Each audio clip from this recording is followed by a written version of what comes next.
warahmatullahi wabarakatuh.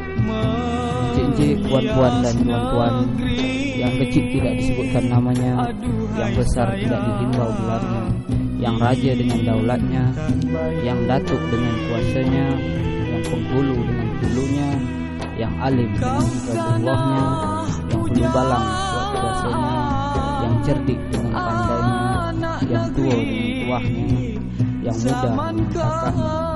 Encik-encik, puan-puan dan tuan-tuan, bak kata orang tua-tua, yang berdaulat memberi tuah, yang alim mengungkung syarak, yang adat mengungkung hidup, yang cerdik menyambung lidah, yang berani berlapis dada, yang tua pelita mana. Encik-encik, puan-puan dan tuan-tuan, Bengkalis merupakan kabupaten dengan julukan negeri junjungan. Pusat kota terletak di Kecamatan Bengkalis, terdiri dari etnis Melayu, Tionghoa, Jawa, Batak, Minang, dengan mayoritas penduduknya adalah Melayu. Asal mula terbentuknya nama Bengkalis berawal dari kedatangan Tuan Bujang atau alias Raja Kecil bergelar Sultan Abdul Jalil Rahmat Shah beserta pembantu dan pengikutnya pada tahun 1722 di Kepulauan Bengkalis. Diambil dari kata mengkal yang berarti sedih atau sebab, dan kalis yang berarti tabah atau sabar dan tahan ujian. Raja Kecil mengungkapkan kepada pembantu dan pengikutnya mengkal rasa hati ini karena tidak diakui sebagai sultan yang memerintah negeri ini. Namun tidak mengapalah, kita masih kalis dalam menerima keadaan ini ketika ingin merebut tahta kerajaan Johor, sehingga menjadi buah bicara penduduk bahwa Baginda sedang mengkal tapi masih kalis. Akhirnya ucapan itu menjadi perkataan, "Oh, Baginda sedang mengkalis." Dari kisah ini timbullah perkataan mengkalis, dan lama-kelamaan perkataan itu berubah menjadi Bengkalis. Namun melalui musyawarah beliau dengan Datuk Laksmana Bukit Batu, Datuk Pesisir, Datuk Tanah Datar, Datuk 50, Datuk Kampar, serta para batin, disepakati bahwa pusat kerajaan didirikan di dekat Sabak Laut, yakni Sungai Buantan, salah satu anak Sungai Siak. Pusat kerajaan ini didirikan pada tahun 1723. Kerajaan ini adalah kemudian dikembangkan menjadi kerajaan Sri Indrapura yang pernah menguasai kawasan yang luas di pesisir pantai Sumatera bagian utara dan tengah sampai ke perbatasan Aceh. Catatan sejarah menunjukkan bahwa Bengkalis pernah menjadi basis awal kerajaan Siak. Di Bengkalislah wawasan mendirikan kerajaan Siak dimufakati, dan di Bengkalis pula bantuan moral dari rakyat dipadukan ketika beliau keluar dari Bintang. Sejarah juga mencatat setelah Belanda semakin berkuasa, maka Bengkalis pula yang menjadi tempat kedudukan presiden pesisir timur Pulau Sumatera berdasarkan perjanjian dengan Sultan Syarif Qasim Abdul Jalil Sarifuddin menyerahkan Pulau Bengkalis kepada Hindia Belanda tanggal 26 Juli 1823. Sejarah juga mencatat sebelum kedatangan Raja Kecil, Bengkalis sudah menunjukkan peran penting dalam arus lalu lintas niaga di Selat Melaka, terutama sebagai persinggahan saudagar yang masuk keluar Sungai Siak. Bahkan sejak Tapung atau Petapaan ditemui timah pada tahun 1674 dan emas. Peran Bengkalis dalam hubungan Melaka dengan kerajaan di pesisir timur Sumatera semakin besar, terutama di masa berdirinya Kerajaan Gasib. Di masa pemerintahan Sultan Mansur Shah tahun 1459 sampai 1477, Gasib dikuasai oleh Melaka. Raja Gasib yang belum menganut agama Islam diislamkan dan diberi gelar Sultan Ibrahim dan dijadikan wakil Sultan Melaka di Gasib. Sejak itu kerajaan Gasib di bawah kepemimpinan Sultan Ibrahim menjadi kawasan pengembangan Islam. Terlepas dari sejarah Bengkalis yang telah disebutkan, ada beberapa orang pahlawan yang menjunjung tinggi nilai kedaulatan kepada Sultan untuk membangun negeri Bengkalis yang damai, seperti Datuk Laksmana, Bukit Batu, Datuk Pesisir, Datuk Tanah Datar, Datuk 50, Datuk Kampar, dan para batin, yakni Batin Penebal, Batin Alam, Batin Senggoro, dan Batin Sendera. Namun tidak terlupa pahlawan yang menumpaskan para lanun yang membuat kerusakan di Pulau Bengkalis dengan sejarahnya masing-masing, dan salah satunya adalah Bang Bima Menang atau sering disebut dengan nama Gombak Bau.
atau bajak laut atau lanun yang merajalela di perairan Selat Bengkalis, terutama Tanjung Kongkong sampai Tanjung Jati. Kekhawatiran serta kewalahan para panglima yang ada di Kerajaan Siak pada saat itu dalam menghadapi kekacauan para bajak laut.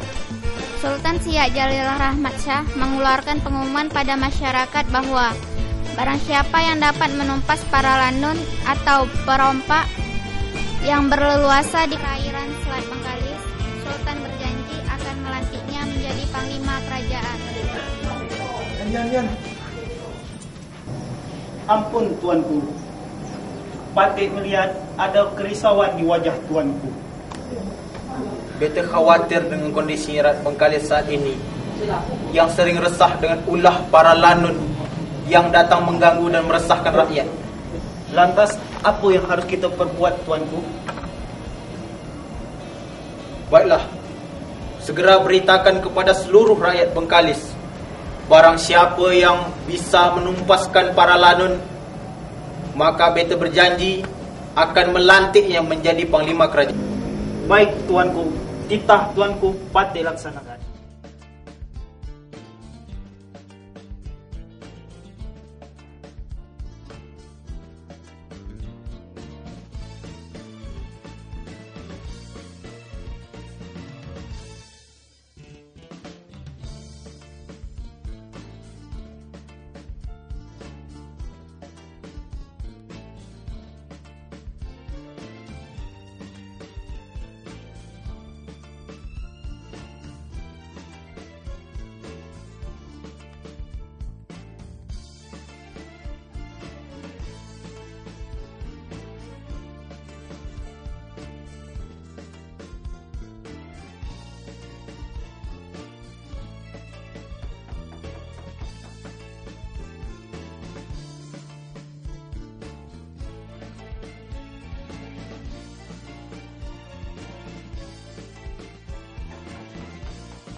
Bagi siapa yang dapat menumpas para lanun yang membuat kekacauan di Selat Bengkalis, Sultan berjanji akan melantik menjadi panglima kerajaan.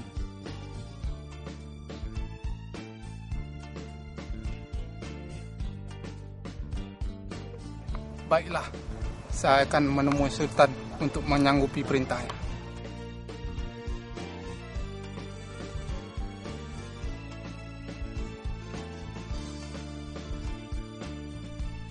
Mendengar titah Sultan Siak itu, seorang pemuda yang bertubuh kekar, perkasa, dan berjambang bernama Minal diam-diam menyanggupi titah Sultan untuk menumpas para lanun yang membuat keonaran tersebut.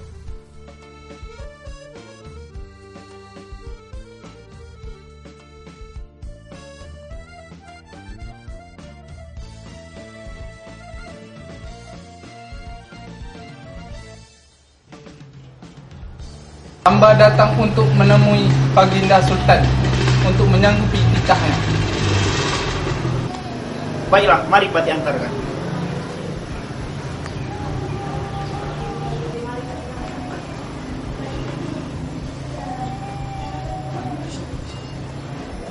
Ampun tuanku, Patik datang menghadap membawakan salah seorang rakyat yang menyanggupi titah dari tuanku.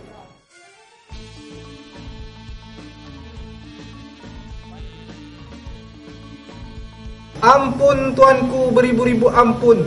Sembah Patik harap diampun. Kedatangan Patik di sini untuk menyanggupi titah dari Baginda Sultan untuk menumpaskan para lanun yang membuat kekacauan di Bengkalis.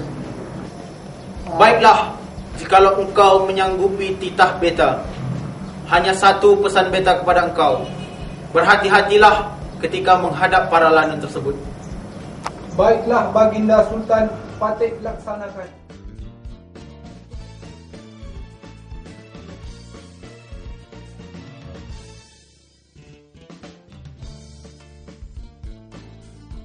Minal melakukan penyisiran di perairan Selat Bengkalis dengan menggunakan perahu kecil.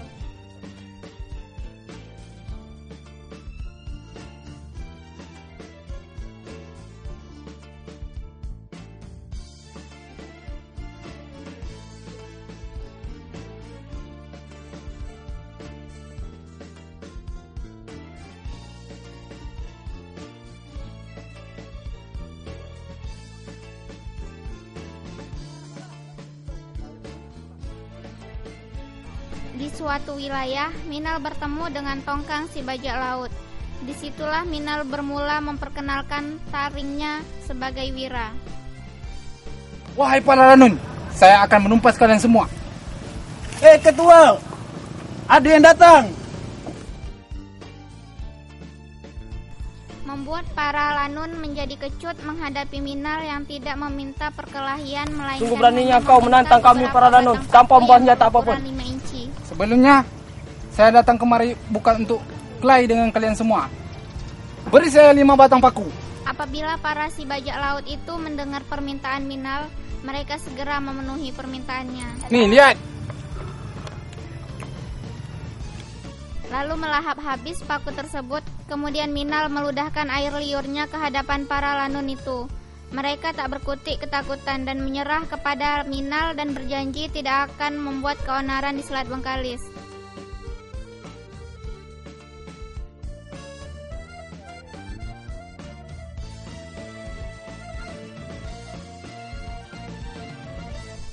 Semua lanun digiring oleh Minal ke Siak dan dipersembahkan kepada Sultan Siak. Oleh Minal yang telah menaklukkan para lanun, Sultan Jalil Rahmat Syah melantik Minal sebagai panglima kerajaan.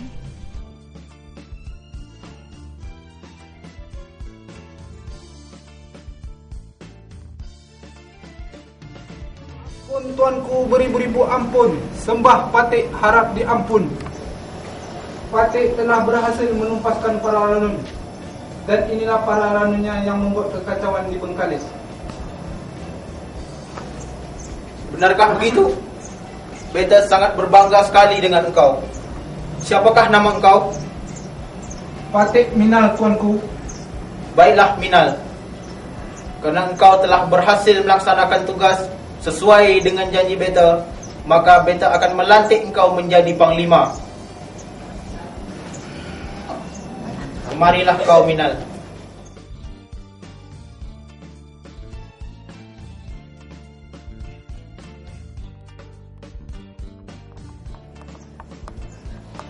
Mulai saat ini kau berhak mendapat gelar panglima dengan sebutan Panglima Minal.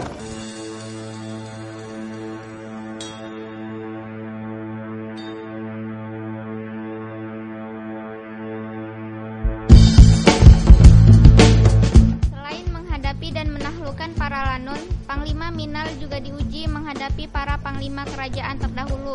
Panglima Megat Alam, Panglima Emping Berminta, Panglima Kenai, Panglima Tunggang, Panglima Nayan yang berasal dari Rupat, Panglima Muhammad yang berasal dari Kubu, dan Panglima Hashim yang berasal dari Kubu. Apabila peluru yang diacungkan ke hadapan Panglima Minal dan ditembakkan, ternyata peluru tersebut tidak menjejaskan dan jatuh tepat di hadapan kakinya.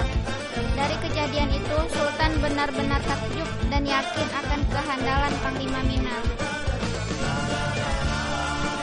Setelah melalui ujian itu, Panglima Minal dianugerahkan untuk memimpin keamanan wilayah perairan pesisir Pulau Bengkalis.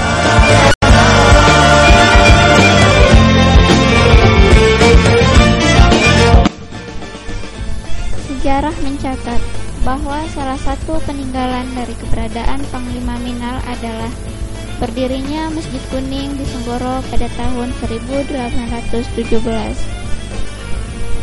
Yang bermula ketika Panglima Minal dan istrinya menanam bunga kenanga berwarna kuning di sekitar surau yang ada di Senggoro.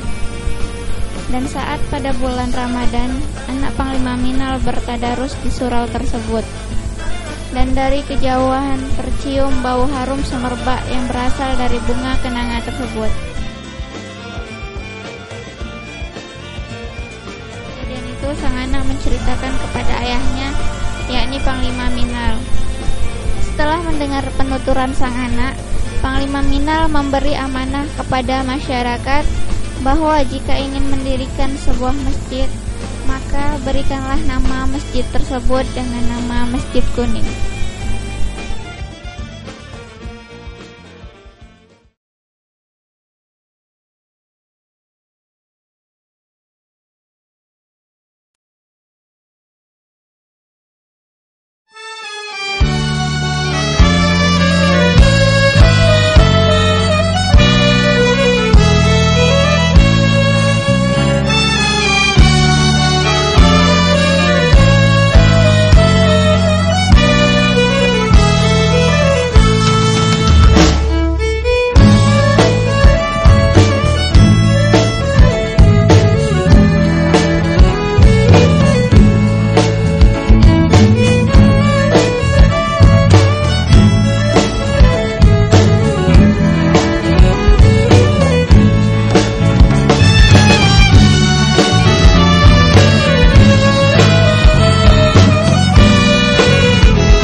Kabupaten Bengkalis seperti di negeri junjungan. Marilah kita tatap masa depan dengan penuh semangat dan cita-cita tanpa melupakan masa lalu yang telah mewarnai kehidupan Bengkalis masa kini. Mari kita pelihara dan lestarikan serta membangun situs dan benda cagar budaya. Ilmu pengetahuan dan sejarah tidak kurang penting pula sebagai tanda terima kasih kita kepada pejuang negeri ini. Sehingga kita mengetahui apa, siapa, dan bagaimana karakteristik akar budaya jati diri Melayu Bengkalis.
Baiklah, saya akan menemui Sultan untuk menyanggupi perintahnya.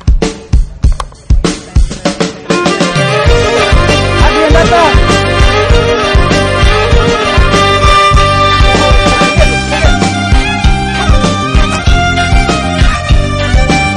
Gampang. Tunggu beranilah kau. Datang. Saya datang kemari bukan selain dengan kalian. Apakah kalian